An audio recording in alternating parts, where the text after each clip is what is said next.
No importa lo que te detenga, despierta tus sentidos con la fuerza del tigre y el poder de hierbas aromáticas legendarias. Tiger Balm actúa rápido para calmar, revitalizar y restaurar. Siéntete mejor y vuelve a disfrutar la vida con Tiger Balm.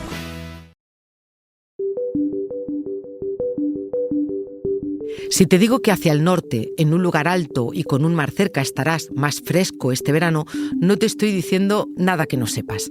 Quizá lo que te suene menos es que te hable de cuevas, de cañones y hasta de algún bosque cercano a tu casa. Y es que hay que ampliar la mirada a la hora de aliviarse del estrés térmico, porque no todos los destinos están al alcance de todo el mundo, ni tampoco a salvo del cambio climático. Un cambio que se ve acelerado por el impacto que dejamos los humanos cuando saturamos los espacios. Soy Silvia Cruz La Peña. Hoy en El País, no abuses del norte. Hay otros refugios climáticos en España.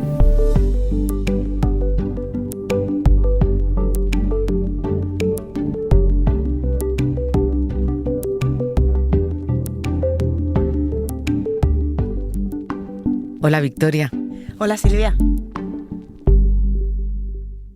Victoria Torres, compañera que llevas los asuntos del tiempo en El País. Yo te leo siempre con mucha atención, lo sabes, y por eso sé que estos días te tocó hablar de un mes de mayo muy caluroso.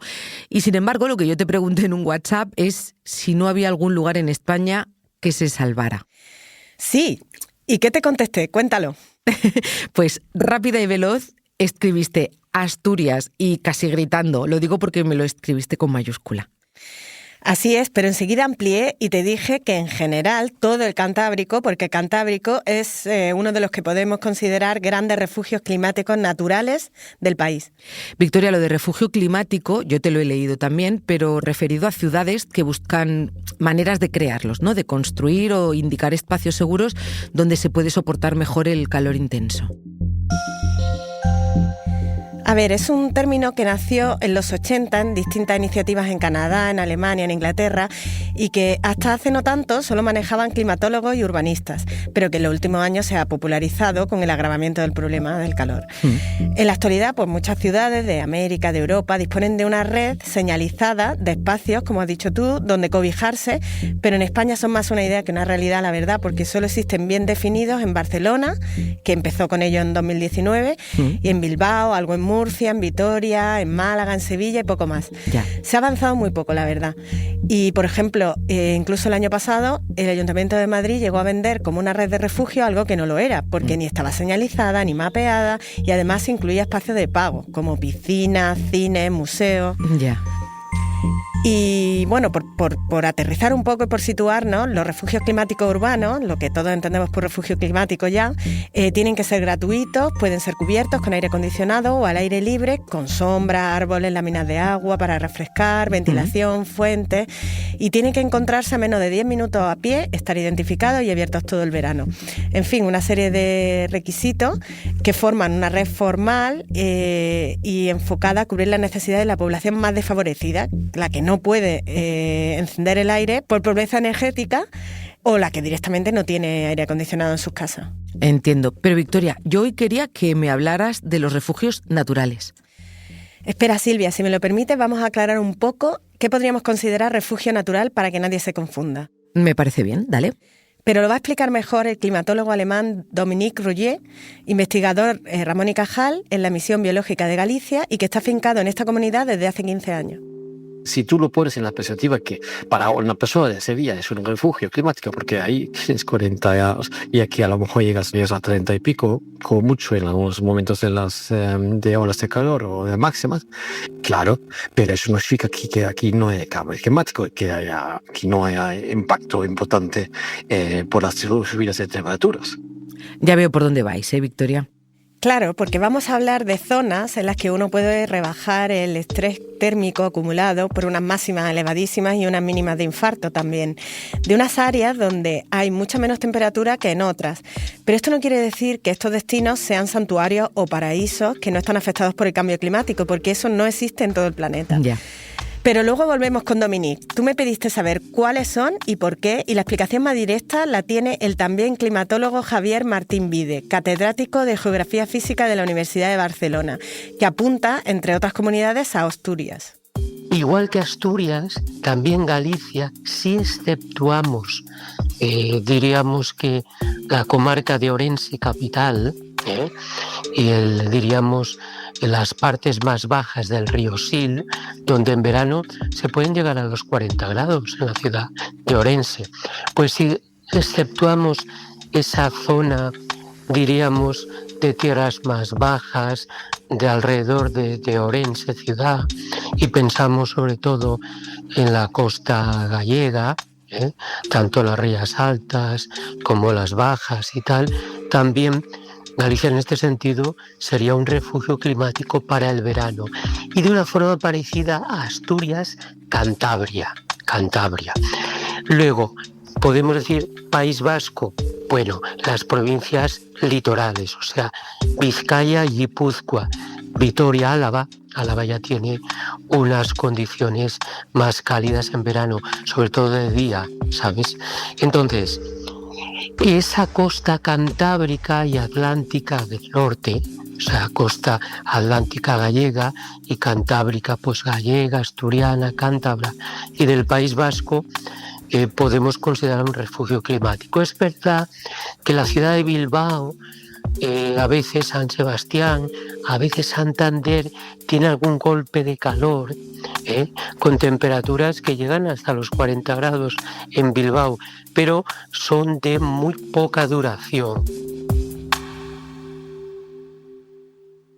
Me queda claro y además es lógico, ¿no?, que rumbo al norte haga menos calor. ¿Pero por qué, Victoria? Pues se combinan muchos factores, desde la propia latitud al clima, pasando por la orografía, que tiene mucho que ver, y el mar, Silvia, el mar, porque el Mediterráneo es una sopa que se calienta que da gusto. En los últimos 40 años la temperatura superficial del Mediterráneo ha aumentado 1,5 grados, con una tendencia aún más profunda en la última década, y este calentamiento se produce a una velocidad un 20% mayor que el promedio global. Así que el Atlántico y el Cantábrico van a otra velocidad. Pero insisto, la orografía tiene mucho que ver, como nos cuenta Martín Vide.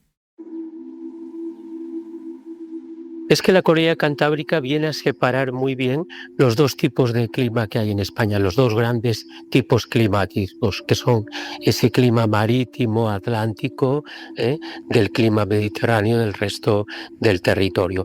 También es verdad que dentro de la España mediterránea hay cordilleras, por ejemplo, pongamos la Sierra de Madrid, Guadarrama, todos esos niveles altos, pues es verdad que en ellos se duerme mucho mejor que en Madrid capital, en medio del estío, ¿no?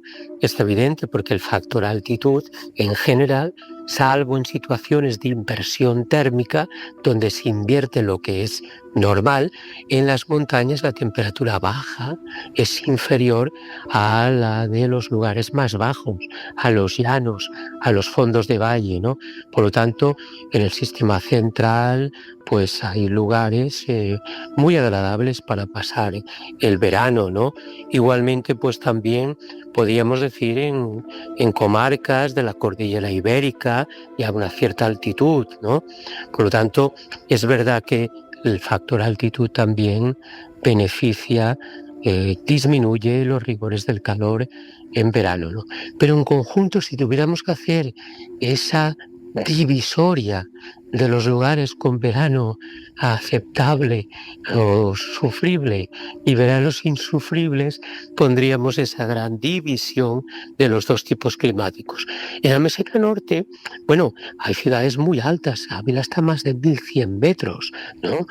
Burgos no está tan alta, apenas llega a 900 metros, pero Burgos es de las ciudades más frías en promedio entre las capitales de provincia y tiene un verano pues con muchos días diríamos que soportables, pero es verdad que las condiciones de temperatura van al alza, con lo cual pasar esa barrera del Cantábrico y enfrentarnos, llegar a la vista de las aguas del Atlántico más frescas y en conjunto de un tipo climático más nuboso, con menos horas de sol, de justicia, con días seminublados, todo eso alivia mucho los rigores del verano tórrido que sufrimos en gran parte del país.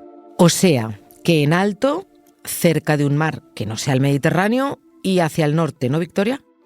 Pues sí, pero todo esto es más complejo que unas clases de geografía del instituto, porque España es muy heterogénea, muy variada, y a veces vamos al brochazo gordo, como hice yo con el WhatsApp que te mandé que decía Asturias. El concepto de refugio térmico natural, como me recordó Dominique, es más amplio.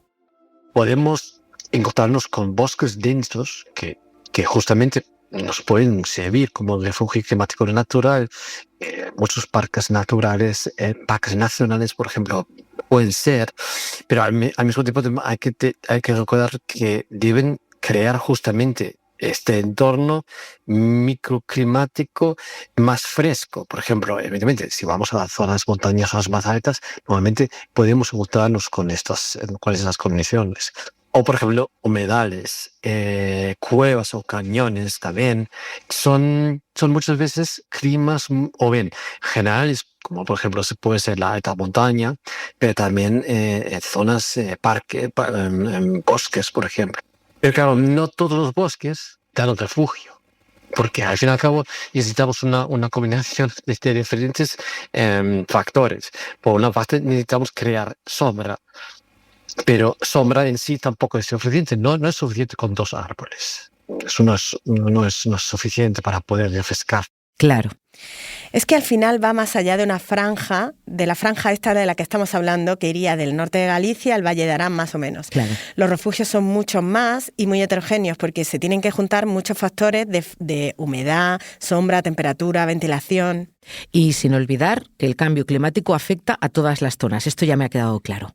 Eso es. No hay ningún punto que se salve de sus efectos en mayor o menor medida. En España la temperatura media ha subido también 1,5 grados desde 1961. Y esto también ha ocurrido en las zonas de las que estamos señalando como refugio, como más frescas. Lo que pasa es que venían de una cota más baja. Por no hablar, claro, de que la llegada de turistas y lo que podríamos llamar incluso exiliados del calor de manera masiva a estas zonas más frescas también genera un aumento de la contaminación y tiene su impacto económico y medioambiental. Uy, espera, Victoria, que estás abriendo un melón que en este podcast siempre nos ha interesado mucho. Dame un momento, que enseguida volvemos.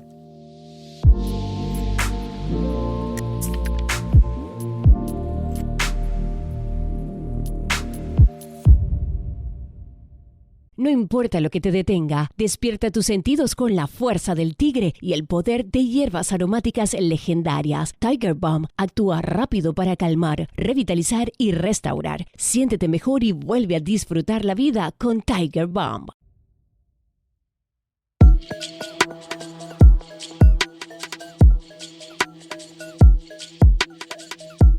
Desde la perspectiva política, que se está usando los refugios climáticos como atractivo turístico. Por ejemplo, se está haciendo para Galicia como refugio climático.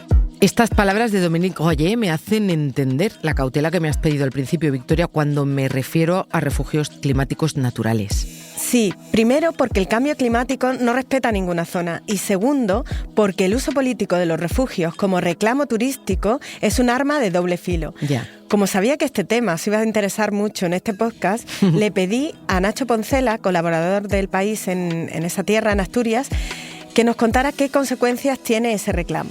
Hola Silvia, ¿qué tal? Victoria, pues en este paraíso natural, cuyo lema acaba de cumplir 40 años, estamos aún lejos de eso que ahora se llama turismofobia, pero no hay duda de que Asturias lleva tiempo de moda debido a varios factores, y lo que está claro es que la pandemia marcó un antes y un después, y el Principado comenzó a ser visto como un espacio protegido frente a virus y una especie de tierra de promisión. Y ya sabemos que en política hacer virtud del mal está al orden del día y aquí en los últimos 5 años no se ha perdido la oportunidad de promocionar esta tierra transmontana.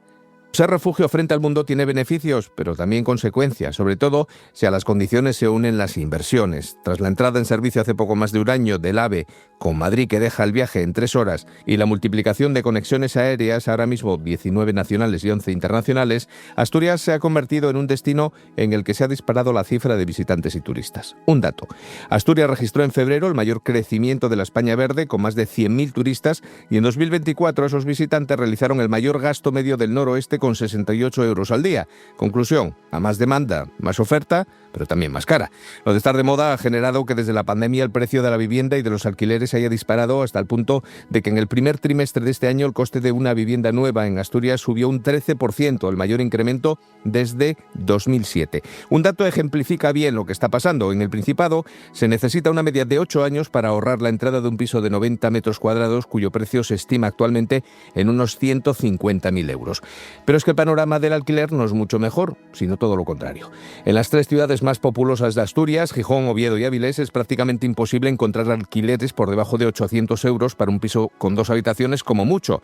Pero es que estos precios se repiten en municipios turísticos mucho más pequeños, como Cudillero o Llanes, una realidad que se traduce en 16 zonas tensionadas donde el gobierno regional pretende topar el precio máximo de los alquileres. Otra de las consecuencias de este crecimiento se nota bien en la hotelería y en la hostelería. En el primer sector existe una paradoja, ya que mientras las viviendas de uso turístico crecen, Oviedo y Gijón han estado a la cabeza del país en crecimiento de pisos turísticos en los últimos años, las plazas hoteleras menguan y la comunidad está a la cola, por ejemplo, en apartamentos turísticos regulados. Una realidad que comienza a hartar a comunidades vecinales de localidades como Llanes, donde se ha paralizado la concesión de licencias para este modelo de alojamiento. Y en el ámbito de la hostelería los precios crecieron también desde 2020 entre un 15 y un 20%, y aquellos menús del día que antes costaban 11 o 12 euros ahora no bajan de 20. A pesar de esa subida, olvidaros de venir sin reservar con 3 o 4 días de antelación si queréis comer en algún restaurante asturiano durante el fin de semana.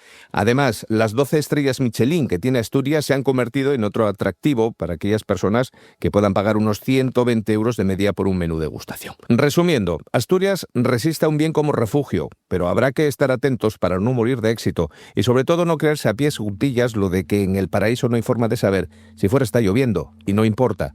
Aquí sí importa. Está clarísimo lo que cuenta Nacho, está clarísimo que están cansados también, ¿eh? Pues deja que vuelva a Martín Vide, porque los pisos y la vida se encarecen no solo en Asturias, sino en todo lugar donde uno pueda encontrar alivio al estrés térmico.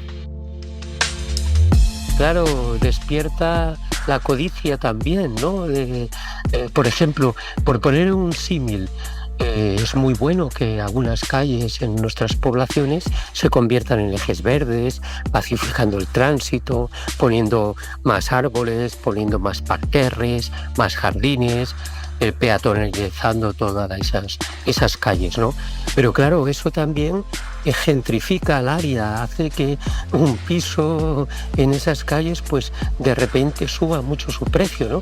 Con lo cual a lo mejor estamos expulsando o el alquiler, estamos a lo mejor expulsando al propio vecino que le pareció muy bien esa acción y que va bien, va en la buena dirección de la sostenibilidad y mejora la calidad del aire, atenúa un poco el calor y todo eso, pero tiene la contrapartida, diríamos, socioeconómica de que eso pues aleja a la población por el aumento del coste de la vida en esos lugares. Y ya tenemos encima de la mesa la brecha socioeconómica de esta cuestión, ¿verdad, Victoria? ¿Quién puede comprarse una casa con la mejor zona verde? ¿Quién puede permitirse mudarse al norte o irse de vacaciones al norte? O a Islandia, que es otro de los sitios que Martín Vide me apuntó como refugio natural, porque allí las temperaturas rara vez suben de los 20 grados y hay además muchas horas de sol. O Canadá, ¿ya puestos? Canadá es un destino fabuloso en verano, si uno puede tener esa posibilidad. Aunque Canadá estamos viendo verano tras verano la ocurrencia de grandes incendios forestales en aquellos inmensos bosques que predominan en aquel país, ¿no? Sobre todo en su sector más occidental, no en la cara que diríamos que mira hacia el Atlántico, sino la que mira hacia el Pacífico.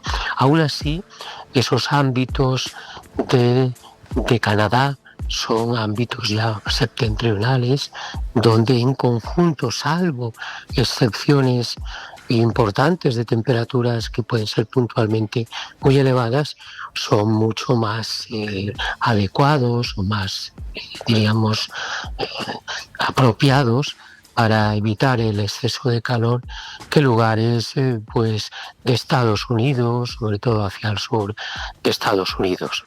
Hay esa brecha que sospecho, Victoria, que va a ampliar todavía más el cambio climático.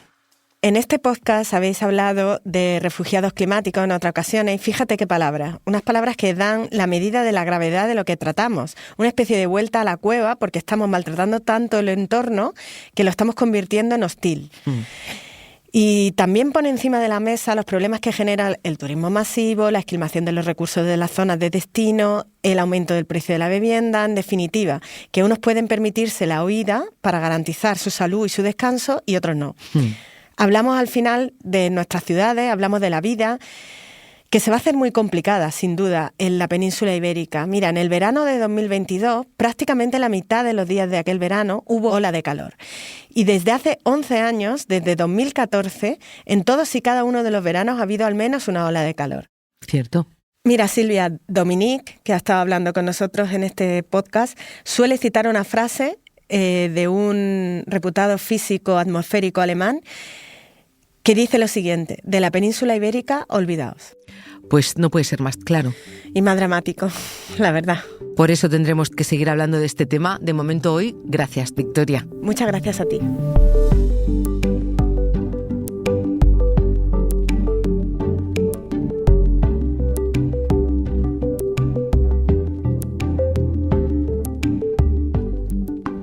Este episodio lo ha diseñado Nicolás Chavertidis. La edición es de Ana Rivera. Yo soy Silvia Cruz La Peña y he dirigido este episodio de Hoy en el País, realizado con Victoria Torres. Gracias por escuchar. No importa lo que te detenga, despierta tus sentidos con la fuerza del tigre y el poder de hierbas aromáticas legendarias. Tiger Balm actúa rápido para calmar, revitalizar y restaurar. Siéntete mejor y vuelve a disfrutar la vida con Tiger Balm.